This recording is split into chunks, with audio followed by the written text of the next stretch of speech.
This story is a poem.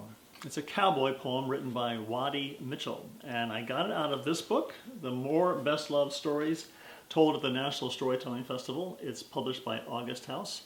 A great resource. Thank you, Mr. Mitchell.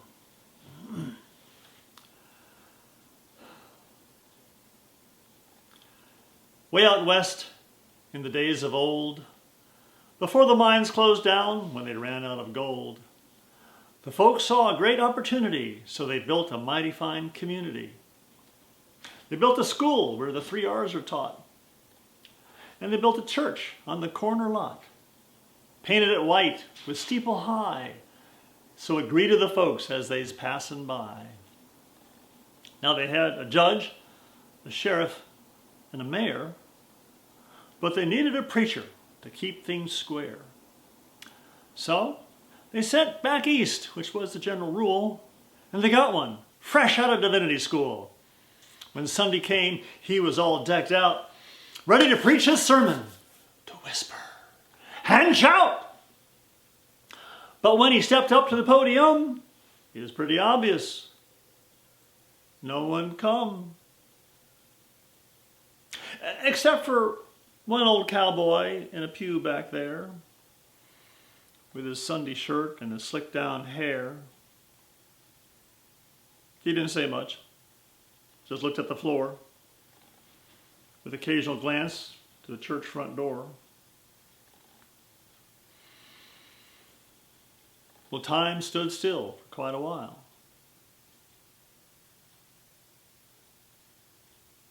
And then the preacher coughed, and he faked a smile. He's about to say, well, we'll try again next week. But nothing come out. He could hardly speak. He stood there like a scolded pup. When finally, old Jake spoke up.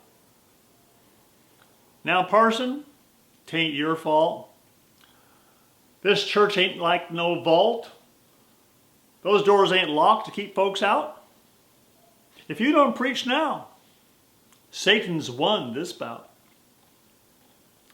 If I go out with a whole load of hay and only one cow shows, she'd get fed that day.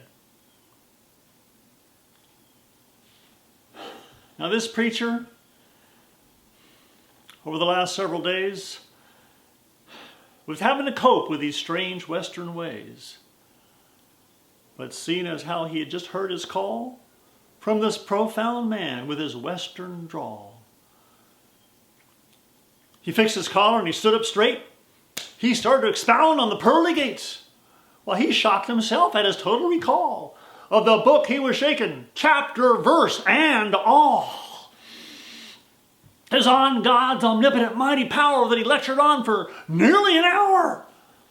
Then on to wages of sin and hell's brimstone fire. He didn't weaken. He didn't tire. He was screaming and pounding and stomping the floor when he noticed that Jake weren't awake no more, which made him mad. He stomped in his pew. He shook Jake's shoulders and said, "I'm not through.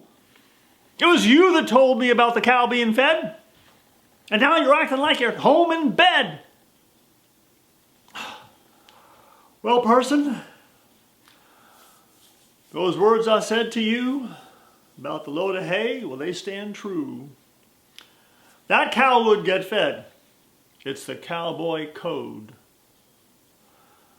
But I wouldn't give her the whole darn load. I'm Rob Craighurst. I live in Charlottesville, Virginia.